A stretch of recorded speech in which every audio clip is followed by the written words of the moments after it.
जय हिंद दोस्तों, मैं नवीन शर्मा आप सभी का स्वागत करता हूं। आशा करता हूं आप सब एकदम अच्छे हैं, एकदम बेहतरीन हैं। एक बार सारे प्यारे दोस्त बताएंगे आप सब कैसे हैं। उम्मीद करेंगे बहुत अच्छे होंगे, बहुत शानदार होंगे। अंजू वर्मा, रोबिन सैनी, करमवीर, संगीता, विक्की, विवेक, रश्मि, सुनील, मुस्कान, शीतल, सारे प्यारे साथियों का बहुत सारा स्वागत है। और दोस्त, हम लोग पढ़ रहे थे आपका किस टॉपिक को, म्यूजिकल इंस्ट्रूमेंट्स को, और उसकी कैटेगरी हम जान रहे थे। मैंने आपको बताया था इस टॉपिक बहुत इंपॉर्टेंट टॉपिक नहीं है, लेकिन हम इसको नेग्लेक्ट नहीं कर सकते, छोड़ नहीं सकते हैं। और हमको क्या करनी है, इस टॉपिक में एक अच्छी सी रीडिंग लगानी है। रीडिंग का मतलब है कि एक बार पढ़ लेना है उसको, और उसमें जो जो चीज़ें मैं आपको महत्वपूर्ण बताऊं उनको महत्वपूर्ण मार्क रख के उसको अपनी प्रायर लिस्ट पे रखना है, यानी कि उनको महत्वपूर्ण मानते हुए बार बार रिवाइज करना है। तो इस टॉपिक में हम रीडिंग लगाते हुए आगे बढ़ रहे थे। ठीक है, एग्जाम की दृष्टि से उतना भर महत्वपूर्ण भी नहीं है, और जो जो महत्वपूर्ण है एग्जाम के लिए वो मैं आपको बताता रहूंगा, तो उसको बहुत ध्यान से सुनना है मेरी बातों को। ओके, सारे साथियों का स्वागत है। थम्स अप कर दीजिए जी, हम बहुत ध्यान से अभी बातों को सुनने वाले हैं। भारतीय संगीत का वर्गीकरण यानी classification of Indian music. Classification of Indian music.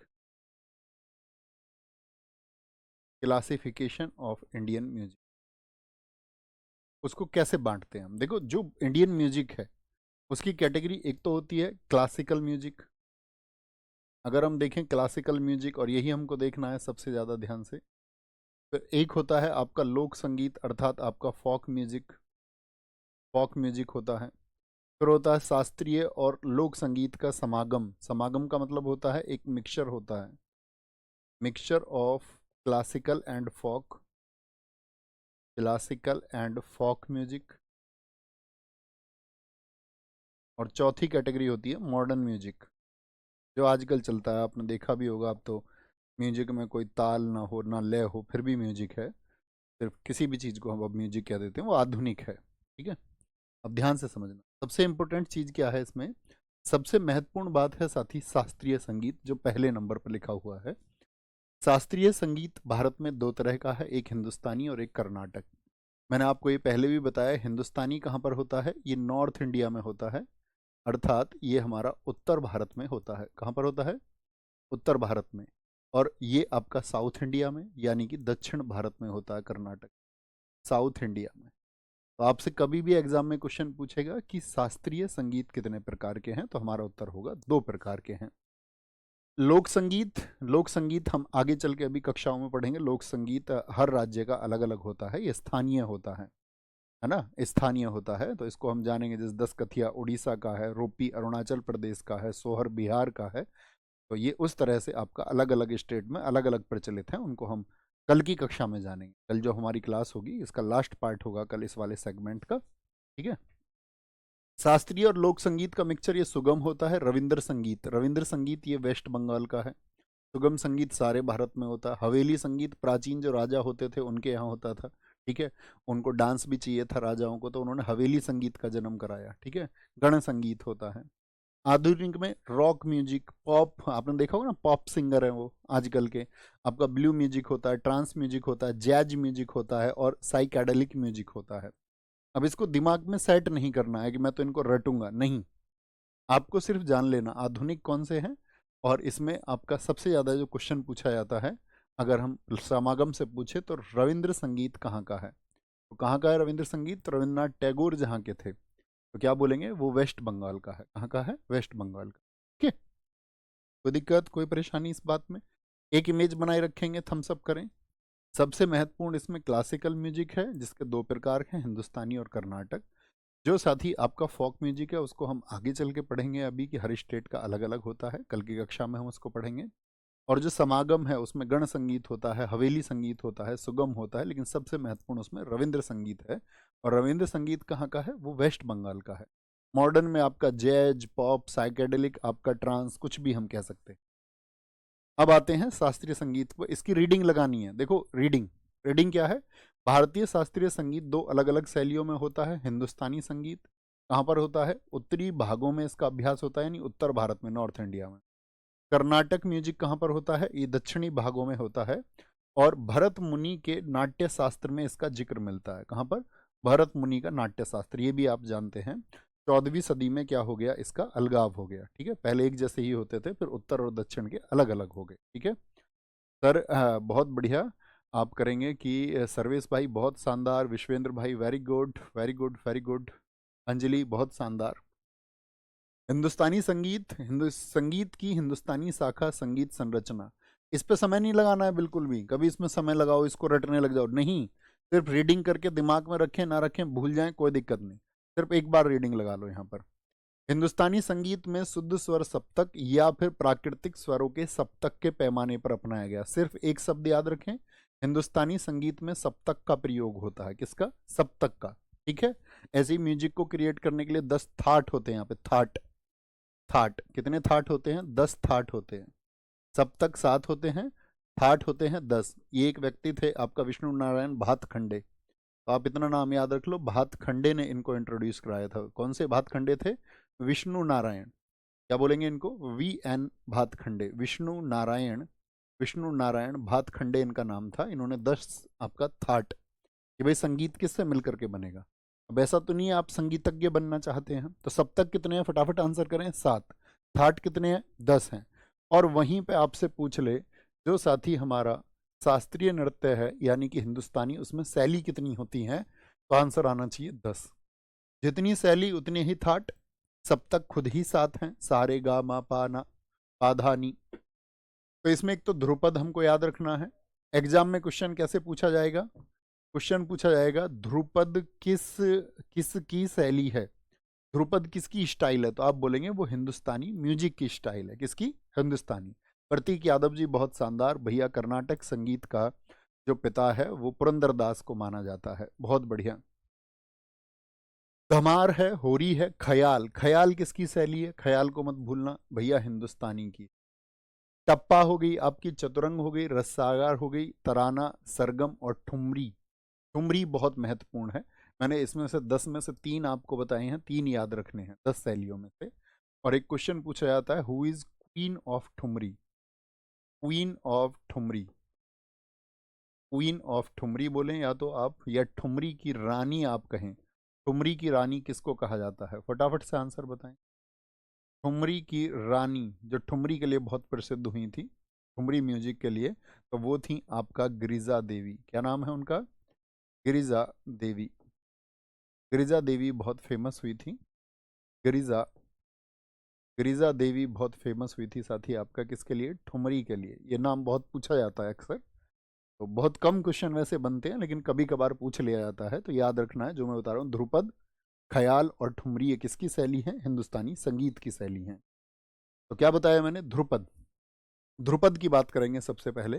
यह हिंदुस्तानी संगीत जो है या हिंदुस्तानी शास्त्रीय संगीत का सबसे पुराना, तो सबसे पुरानी शैली कौन सी है, सबसे पुरानी शैली कौन सी है आपका, तो आप बोलेंगे भैया ध्रुपद है, कौन है, ध्रुपद।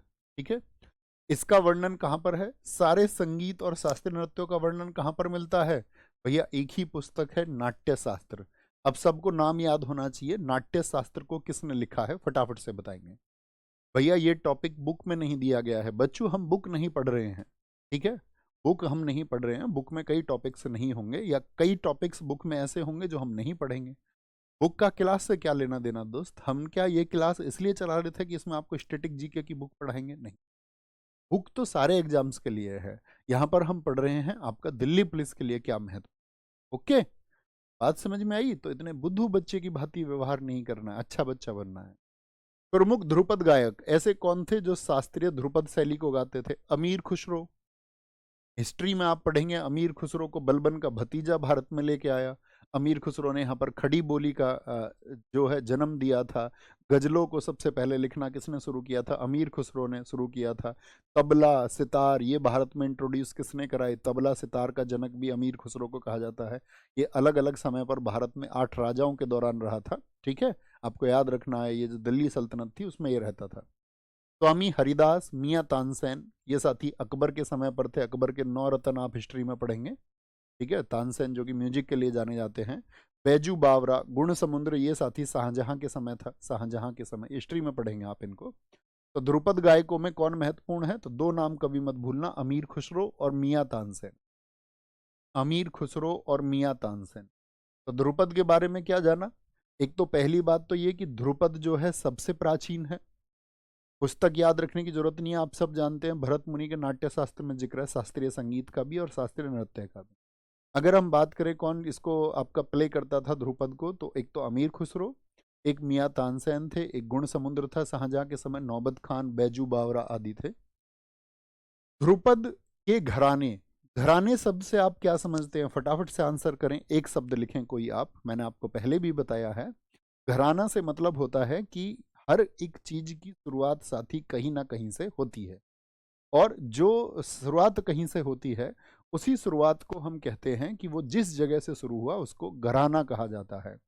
कई साथियों ने तो आपका बहुत बढ़िया जी, आपका तानसेन का असली नाम लिखा है, तानसेन का असली नाम लिखा है रामतनु पांडे, उनका असली नाम था। वेरी गुड भैया, ये किस तरह गाते थे दोस्त, वो तो मुझे भी नहीं आता गाना, ठीक है, और अगर मुझे गाना आता तो मैं उन्हीं की तरह फिर गायक नहीं बन जाता। छवि गुजर एकदम सही आंसर है। प्रमुख ध्रुपद घराने, एक साथी ने कहा है अभिषेक जी ने, सर जब ये करा दें आप तो इसके बाद में क्वेश्चन प्रैक्टिस भी कराना। मैंने कहा ना 1 मई से होगी क्वेश्चन प्रैक्टिस, मई के फर्स्ट वीक में आपका क्वेश्चन प्रैक्टिस शुरू होगी। नायक 2.0 लेके आएंगे, वो बहुत फेमस रहा है हमारा, तो प्रैक्टिस की जिम्मेदारी मेरी है, डोंट वरी, कभी चिंता नहीं करनी। तो डागरी घराना, दरभंगा घराना, लेकारी, बेतिया घराना, तलवंडी घराना, ठीक है। ऐसे ही फिर ख्याल शैली महत्वपूर्ण है। ख्याल शैली, ख्याल क्या, तुम किसी के ख्यालों में डूबे हुए हो, तो ख्याल का मतलब होता है क्या, विचार या कल्पना करना, कुछ इमेजिन कर रहे हो। और इस शैली के उद्भव का श्रेय अमीर खुसरो को जाता है। ख्याल शैली का जनक कौन है, अमीर खुसरो, छोटी सी बात याद रखनी, ठीक है। ख्याल क्या है, विचार करना, फारसी शब्द है, और इसको इंट्रोड्यूस किसने किया, अमीर खुसरो ने। 15वीं सदी में हुसैन शाह सरकी, हुसैन शाह सरकी जो यूपी का जौनपुर है, वहां पर एक साथी सरकी राजवंश हुआ था, एक सरकी डायनेस्टी हुई थी जिसमें हुसैन शाह थे, इसका सबसे बड़े संरक्षक थे। तो बहुत पूछा जाता है ख्याल शैली का संरक्षक कौन सा स्थान था, तो आप रखेंगे यूपी, अर्थात जौनपुर कहाँ पर पड़ता है, यूपी में। तो उनको बड़ा मजा आया ख्याल शैली के गानों में, तो उन्होंने कहा कि भाई इसको आगे बढ़ाया जाए। देखो संरक्षक का मतलब क्या होता है, जब हम संरक्षक की बात करते हैं, संरक्षक का मतलब होता है जो उस विधा को यानी कि उस प्रक्रिया को आगे बढ़ाने के लिए काम करे, उसके जो कलाकार हैं उनको अपने पास रोके, सम्मान दे, उनके लिए व्यवस्थाएं कराए ताकि वो जो परंपरा है आगे भी विकसित हो पाए, ठीक है। सचिन जी का बहुत अच्छा आंसर मुझे लगा कि जहां से उत्पत्ति होती है उसे घराना कहते हैं, बहुत शानदार, वेरी गुड। बच्चे अतिरिक्त बात करता हुआ कोई ना दिखे, सर स्टैटिक जीके की कितनी क्लास होंगी, दोस्त ये अतिरिक्त बात है, आपको कहना चाहिए कि भैया हम पढ़ने के लिए तैयार हैं, आप अपनी तरफ से चीज़ें हमें डिलीवर करते रहना। अगर आपको लगे कि जो टॉपिक्स आपने बताए थे शुरुआत में पहले दिन, उसके अलावा भी आपको बाद में लगे कि 2-4 टॉपिक और हमको कराने चाहिए तो आप करा देना, ठीक है। 5-7 टॉपिक आपको लगे करा देना, 10 टॉपिक आपको लगे आप करा देना, ये अच्छे स्टूडेंट का एक जवाब होता है, ओके, उस तरह से। असाधारण ख्याल रचनाएं भगवान कृष्ण की स्तुति में गाई जाती हैं कि भगवान कृष्ण जी का क्या है, ख्याल किया जाता है। ख्याल संगीत के घराने कौन कौन से हैं, इसमें इंपोर्टेंट है ग्वालियर घराना। देखो घरानों को ऐसा नहीं है कि घराने यहाँ पर पढ़ लेने, घराने मैं आपको अलग से पढ़ाऊंगा सारे, मैंने टॉपिक बताया था आपको घराने, तो यहाँ तो सिर्फ रीडिंग लगा लीजिए। घरानों को कौन उसके संस्थापक थे, कौन उससे जुड़े जुड़े कलाकार हैं, तो घराना एक टॉपिक हम बिल्कुल अलग से पढ़ेंगे, ओके। तो ग्वालियर घराने से नत्थू खान, ये इसके दरअसल में संस्थापक थे, हम वहां पर जानेंगे। विष्णु दिगंबर पलुष्कर हैं। किराना घराना ये यूपी का है, ये मध्य प्रदेश का, किराना मुजफ्फरनगर कैराना से है। इसके फाउंडर थे अब्दुल करीम खान, तब हम आपको याद कराएंगे किराया बढ़ा दिया करीम ने, एक जैसे वर्ड है, वाह हद है, कि किराया ही बढ़ा दिया।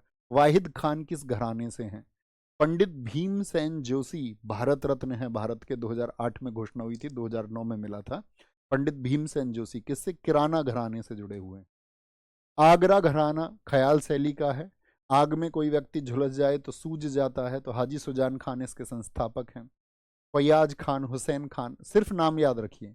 आगरा घराना जो है ना, इंपॉर्टेंट क्यों है, क्योंकि आगरा घराना साथी दो शैली, एक तो ख्याल और एक ध्रुपद का मिश्रण है, तो वह कौन सा घराना है, बहुत इंपॉर्टेंट बात हो जाएगी, जो ख्याल और ध्रुपद गायकी का मिश्रण है।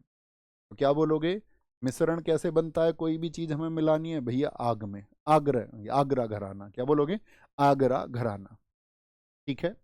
पटियाला घराना, पटियाला पैग कब लेते थे राजा? पटियाला पैग लेते थे जब फतेह करके आते थे, ठीक है, गुलामों को घेर कर लाते थे। तो फतेह अली खान, अली बख्श, जनरल खान या बड़े गुलाम अली खान।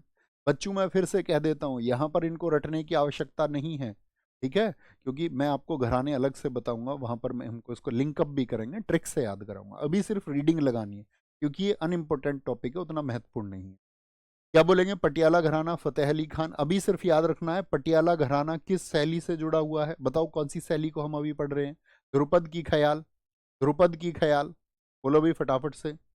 भैया नायक 2.0 परचेज करना पड़ेगा। नहीं बच्चों, फ्री ऑफ कॉस्ट कराएंगे, यूट्यूब पे कराएंगे, डोंट वरी। आपने एक बार आरडब्ल्यूए की पहचान है, आपने एक बार दिल्ली पुलिस का बैच ले लिया ना, अब आपके एग्जाम तक कुछ भी आएगा, कोई भी बैच आएगा, ठीक है, दिल्ली पुलिस से रिलेटेड, दिल्ली पुलिस का कोई बैच आएगा, वो आपको फ्री ऑफ कॉस्ट मिले, ठीक है। ये बाकी चैनल्स की तरह नहीं है कि आज कोर्स कर दिया लॉन्च, वो पूरा करा दिया, फिर दूसरा दोबारा पैसे ले लिए, फिर 3 बार 4 बार पैसे ले लिए। यहाँ ऐसा नहीं हो, ठीक है। आपको एक बार वो मिनिमम फीस देनी थी, और चाहे एग्जाम आपका 1 वर्ष में हो, 2 वर्ष में हो, तो कुछ भी आएगा तो आपको फ्री ऑफ कॉस्ट। भिंडी बाजार घराना ख्याल शैली का, एक याद रखो, इसको आदमी को ख्याल आ रहे थे भिंडी के, वो ख्यालों में पटियाला पैक लगा रहा था, ख्यालों में ही वो आग में गिर गया, ख्यालों में उसका किराया बढ़ गया, ख्यालों में ही कहाँ पर वो ग्वालियर के किले में पहुंच गया। तो ख्याल में तो आदमी कुछ भी कर सकता है ना।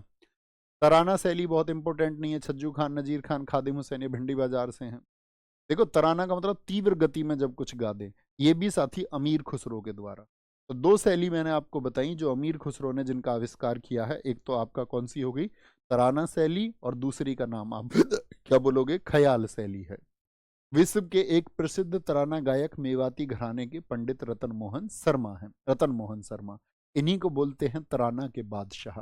तराना शैली के बादशाह किसको कहा जाता है? रतन मोहन शर्मा को कहा जाता है, ठीक है। ये तो 10 शैलियों में से कुछ चर्चित थी। अब आते हैं semi classical, semi classical style of Hindustani music. बच्चा दिमाग में इमेज बन रही है, थम्स अप करके बताओ, हिंदुस्तानी म्यूजिक किससे संबंधित है? क्या बोला मैंने आपको? अभी अभी इनके कलाकार याद नहीं करने हैं आपको, जैसे मैं बोलूँ वैसे करना है।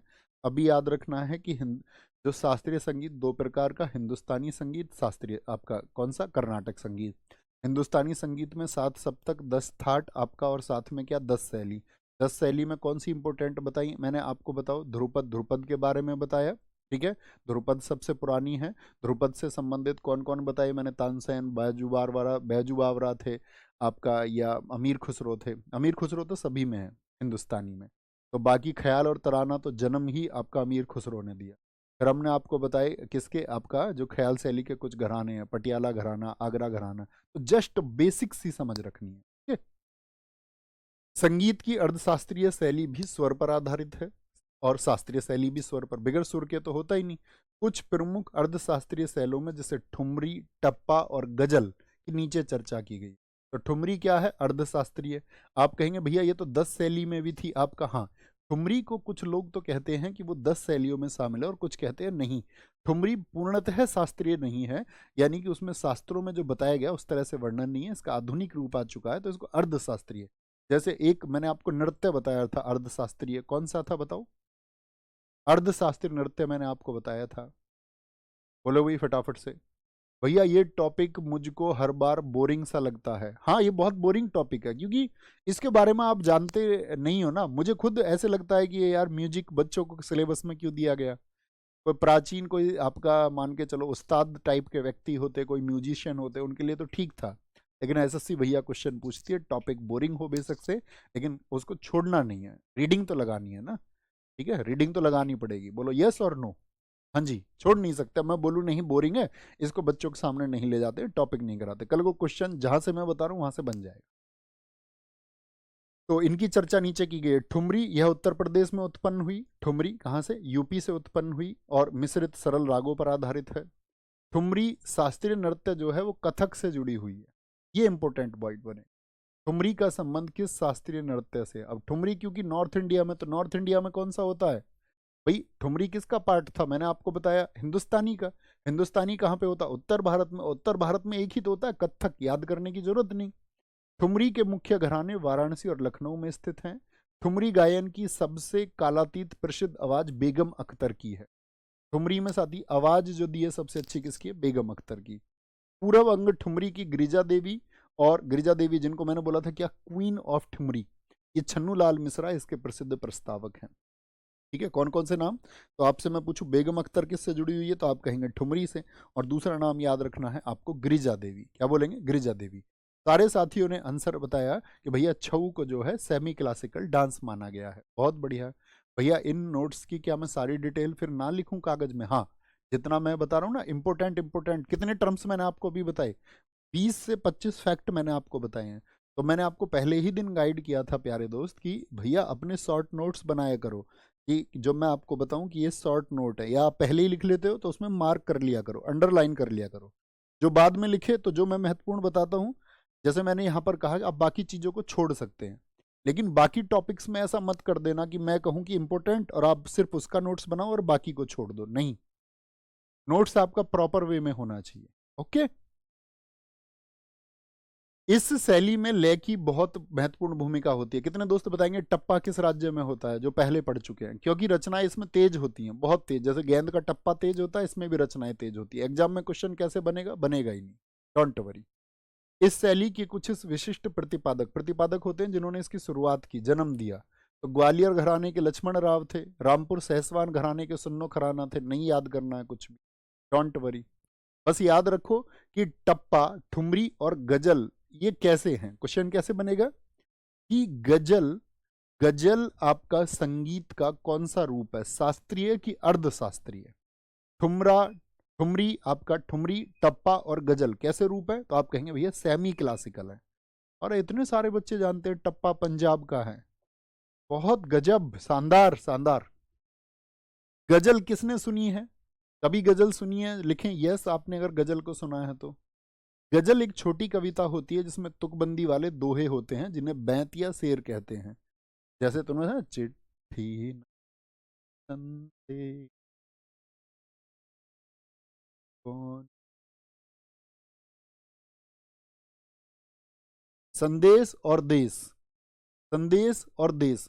जैसे पंकज उदास हाल ही में एक्सपायर हुए, उनका एक बहुत चर्चित गाना था हमारे देश में कि सोने वाल है तेरे, ऐसे ही था, कुछ और था नहीं, चांदी जैसे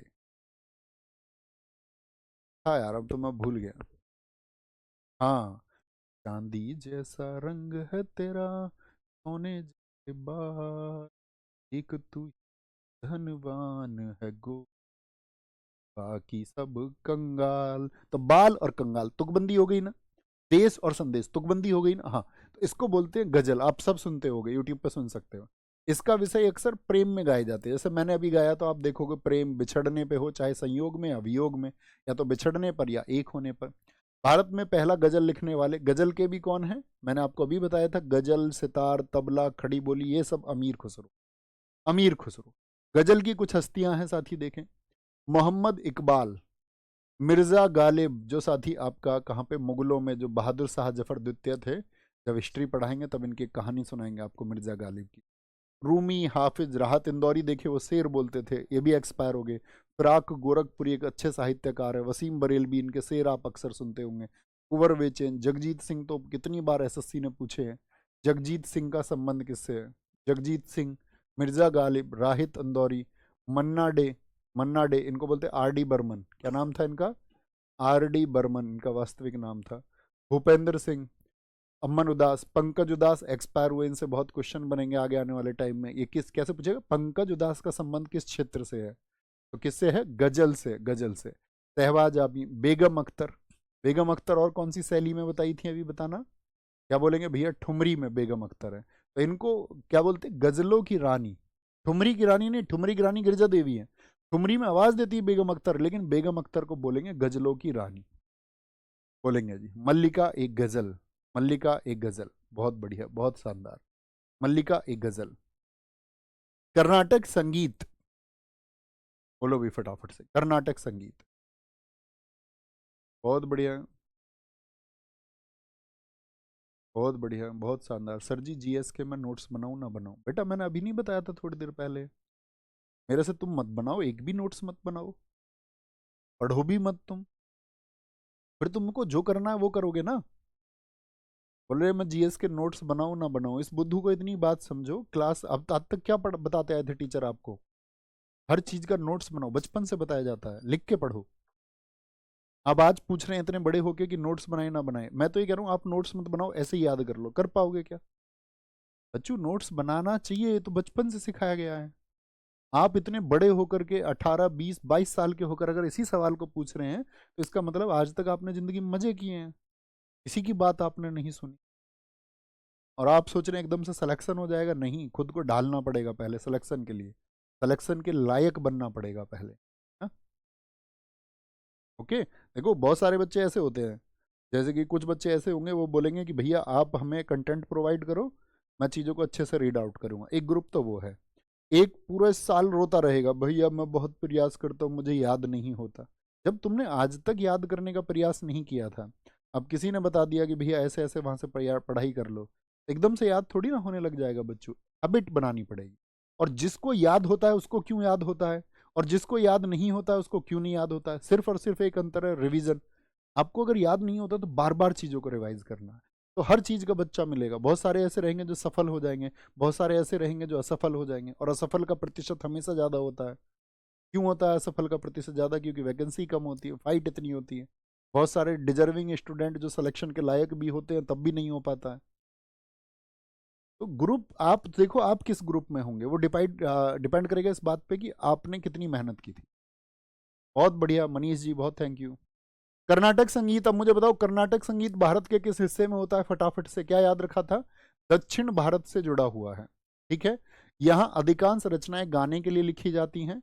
अधिकांश कर्नाटक रचनाएं, अभी कर्नाटक साउथ में, तो साउथ में आपका तेलुगु जो कि आंध्र प्रदेश में बोली जाती है, कन्नड़ जो कि कर्नाटक में बोली जाती है, तमिल जो कि तमिलनाडु में बोली जाती है, या वहां पर मैंने बताया था मणि प्रबलम भाषा भी चलती है एक, जहां पर संस्कृत का प्रयोग होता है। जरा बताइए मणि प्रबलम भाषा कौन सी दो भाषाओं का संयोजन थी? संस्कृत, और दूसरी भाषा कौन सी थी उनमें से? दूसरी भाषा कौन सी थी उनमें से? बताओ फटाफट से। तो हिंदुस्तानी संगीत की तरह कर्नाटक संगीत भी दो तत्वों पर आधारित है। वो दो तत्व कौन से हैं? अभी एसएससी सीजीएल 2024 में पूछा गया था, राग और ताल। कि हिंदुस्तानी संगीत में कितने तत्व होते हैं? संख्या पूछी गई थी, 1 2 3 4, तो कितने होते हैं? दो, राग और ताल। फिर इसमें साथ ही कई भाग होते हैं, पल्लवी होता है, अनुपल्लवी होता है, चरण होता है, याद नहीं रखने आपको। कर्नाटक संगीत की शुरुआत किसने की थी? तो शुरुआत अन्नमाचार्य ने की, लेकिन अन्नमाचार्य उसको उतना फेमस नहीं कर पाए। पुरंदर दास ने इसको बहुत चर्चित किया, इसलिए सबसे इम्पोर्टेंट, और एसएससी ने कम से कम 20 बार पूछा है। कर्नाटक संगीत के पिता किनको कहते हैं? Who is the father of Karnataka music? इनको क्या बोलते हैं? Father of Karnataka music. समझे? कौन है फादर ऑफ कर्नाटका म्यूजिक? है कर्नाटका म्यूजिक, यानी कर्नाटक संगीत के पिता कौन है? पुरंदरदास। उन्हें ऋषि नारद का रचना अवतार माना जाता। अब ये चीजें एग्जाम में थोड़ी पूछी जाएंगी, तो आपके लिए वो जर्नल समझने की चीजें हैं। उनकी प्रसिद्ध रचना में दास साहित्य शामिल है, क्षेत्रय्या। अब आप कहेंगे भैया इसमें से कुछ ही चीजें महत्वपूर्ण थी, तो आप हमको वो महत्वपूर्ण चीजें ही यहाँ पे प्रोवाइड कर देते ना बस। तो ऐसा नहीं है, फिर आप चीजों को समझ नहीं पाते कि हम दरअसल में पढ़ क्या रहे हैं। अभी आपको स्टेप टू स्टेप समझ में आ रहा है कि हाँ हिंदुस्तानी जो संगीत है वो आपका किसका प्रकार है? वो शास्त्रीय संगीत का है। कर्नाटक किसका प्रकार है? शास्त्रीय का। हिंदुस्तानी संगीत में कुछ शैलियाँ होती हैं। ऐसे ही कर्नाटक में दो तत्व होते हैं, राग और ताल। उसके आपका चरण होते हैं, पल्लवी, अनुपल्लवी, चरण। अब उसको शुरुआत किसने किया? अन्नमाचार्य ने। फेमस किसने किया? फेमस किसने किया? आपका पुरंदरदास ने। फिर क्षेत्रय्या आए। क्षेत्रय्या, इनके पद्म, इनके जो गाने, पद्म का मतलब जो इन्होंने लिखा, वो भरतनाट्यम और कुचिपुड़ी, क्योंकि साउथ के है ना भरतनाट्यम और कुचिपुड़ी। बताओ भरतनाट्यम कहाँ का है? तमिलनाडु। कुचिपुड़ी कहाँ का है? आंध्र प्रदेश का। तो ये दोनों साउथ के हैं या नहीं है? हाँ जी। तो क्षेत्रय्या ने इनके लिए गाने लिखे। भक्त रामदास हुए, वेंकट मखिन हुए। बिल्कुल याद मत करना, मैं कह रहा हूं ना, नहीं करना तो नहीं करना। वेंकट मखिन ये इंपॉर्टेंट नाम है, इसको याद रखना। जैसे पुरंदरदास महत्वपूर्ण, ऐसे यही। कर्नाटक संगीत के, इन्होंने कर्नाटक संगीत के ऊपर एक पुस्तक लिखी थी, चतुर्दंडी प्रकाशिका। ये बहुत महत्वपूर्ण है, एसएससी ने कई बार पूछी है। चतुर्दंड प्रकाशिका को किसने लिखा है? वेंकट मखिन ने लिखा। कुछ अन्य नाम लिखे हुए हैं, सारंगदेव, बाला सुब्रमण्यम, टी.एम. कृष्णा, ओ.एस. अरुण, कर्नाटक संगीत के कुछ संगीतकार हैं। वो सारी चीजें छोड़ के ये याद रखना, कर्नाटक संगीत की त्रिमूर्ति कौन है। त्रिमूर्ति मतलब who is the father of Karnataka music, Karnataka संगीत के पिता कौन है। बहुत सारे साथियों ने लिखा भैया मणि प्रॉब्लम में मलयालम भाषा। अरविंद कुमार, बहुत शाबाश। अच्छे बच्चों का मैं हमेशा से दीवाना हूँ, बहुत बढ़िया, बहुत शानदार, very good very good. Sir हमारे यहाँ पर कोई भी गवर्नमेंट जॉब नहीं लगा, मैं लग सकता हूँ क्या नहीं। बच्चा कमेंट करेगा तो बिल्कुल नहीं लगेगा, खुद को झोंक दोगे तैयारी में, बहुत अच्छे से पढ़ोगे तो लग जाओगे। जब जब कमेंट में ध्यान जाएगा इसका मतलब है आपका सिलेक्शन पर ध्यान ना होकर के आपका कमेंट पे ध्यान है। और जिनका अक्सर कमेंट पे ध्यान होता है वो अपना सिलेक्शन खो देते हैं। ये तो मैं आपको कम से कम आज 20वीं बार बोल रहा हूँ, और फिर मैं क्या ही कह सकता हूँ। ठीक है, नहीं बिल्कुल ज़रूरत नहीं आकाश भारद्वाज जी। भैया सभी टीचर्स मुझे जो बताते हैं फॉलो करते हैं, मैं वही फॉलो करता हूँ, क्या मुझको अलग से भी कुछ करना नहीं। जैसे टीचर्स बोलते जाए एग्जाम तक वैसे करते रहना है। मैं आपको गारंटी देता हूँ, मैं आपसे प्रॉमिस करता हूँ, उसके अलावा आपको कुछ करने की आवश्यकता है। मेरा प्रॉमिस है, ठीक है। और अपना प्रॉमिस कभी झूठा नहीं हो सकता। कर्नाटक संगीत की त्रिमूर्ति यानी ट्रिपलेट है, ट्रिपलेट। एक तो त्यागराज, मुथुस्वामी और श्यामा शास्त्री, तीन लोग आपसे प्रैक्टिस सेशन जब कराऊंगा पूछूंगा कर्नाटक संगीत की त्रिमूर्ति कौन थे। त्यागराज, मुथुस्वामी और श्यामा शास्त्री, ऐसी वुमेन है। एम.एस. सुब्बुलक्ष्मी, बताओ भारत रत्न कब मिला इनको। अभी हमने भारत रत्न पढ़े क्या। आप कहेंगे नहीं भैया अभी नहीं पढ़े, मैं पढ़ाऊंगा। एम.एस. सुब्बुलक्ष्मी जब हम अवार्ड्स पढ़ेंगे तब पढ़ेंगे। एम.एस. सुब्बुलक्ष्मी ये पहली म्यूजिशियन है, 1998 में इनको भारत रत्न मिला था, बहुत चर्चित है भारत की, कर्नाटक म्यूजिक से इनका संबंध। एम.एस. सुब्बुलक्ष्मी, डी.के. पट्टमल और एल.एम. वसंत कुमारी, नाम याद रखना, वसंत कुमारी, पट्टमल और सुब्बुलक्ष्मी, ये महिला हैं, तो ये कर्नाटक संगीत की महिला त्रिमूर्ति इनको कहते हैं। क्या बोलते हैं, कर्नाटक संगीत की महिला त्रिमूर्ति इनको हम कहते हैं, ठीक है। कर्नाटक संगीत की महिला त्रिमूर्ति इसको हम कहते हैं।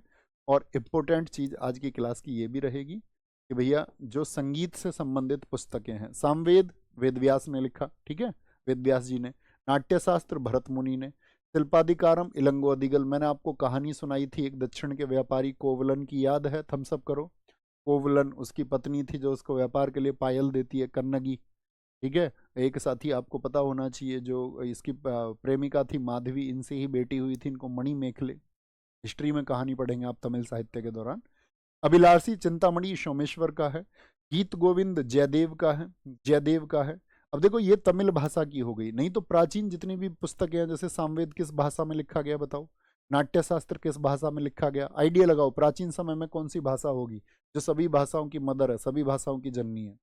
गीत गोविंद जयदेव, संगीत रत्नाकर सारंगदेव, संग्रह चूड़ामणि गोविंदाचार्य, संगीत दर्पण बहुत पूछी जाती है, गीत गोविंद बहुत पूछी जाती है, तो हर एग्जाम में पूछी। शिल्पाधिकारम बहुत महत्वपूर्ण है। तो ये कुछ पुस्तकें हैं जो संगीत के ऊपर लिखी गई हैं। अब किसके ऊपर, संगीत के ऊपर लिखी गई हैं, ओके। एक बार रिवाइज कराऊं मैं आपको सारी चीजें कि क्या फिर से आपको ध्यान रहे। बहुत छोटी छोटी चीजें इसमें, ये एक ऐसा टॉपिक है जैसे ना के बराबर क्वेश्चन बनते हैं, और आप इसकी भाषा को रटने मत लग जाना, मैं फिर से रिक्वेस्ट करूँ। संगीत का वर्णीकरण किया, क्लियर है ये तो। लोक संगीत मैंने कहा कल की कक्षा में पढ़ेंगे। यहाँ पर शास्त्रीय और लोक संगीत का समागम में हमने पढ़ लिया, आधुनिक को पढ़ लिया हमने। शास्त्रीय संगीत दो प्रकार का, हिंदुस्तानी और कर्नाटक, ठीक है। कितने प्रकार का, हिंदुस्तानी और कर्नाटक। हिंदुस्तानी में सप्तक 7, थाट 10 और 10 ही क्या है, शैली। 10 शैली में इंपॉर्टेंट बताई, ध्रुपद उसके घराने, ख्याल उसके घराने और ठुमरी को चर्चित बताया हमने। ध्रुपद शैली नाट्य शास्त्र में जनक, अमीर खुसरो, मियाँ तानसेन इसके प्रसिद्ध कलाकार। ख्याल शैली मैंने बताया ख्यालों में डूबे रहते हैं, और इसमें क्या है आपका, किसने, अमीर खुसरो ने इसको जन्म दिया। अमीर खुसरो ने जब इसको जन्म दिया तो संरक्षक कौन थे, जौनपुर के हुसैन शाह सरकी थे। ग्वालियर घराना इसी का है, किराना किराया बढ़ गया कहाँ, ख्यालों में, आग लग गई ख्यालों में, पटियाला, पटियाला घराना। भिंडी बाजार घराना। तराना सैनी अमीर खुसरो के द्वारा जन्म।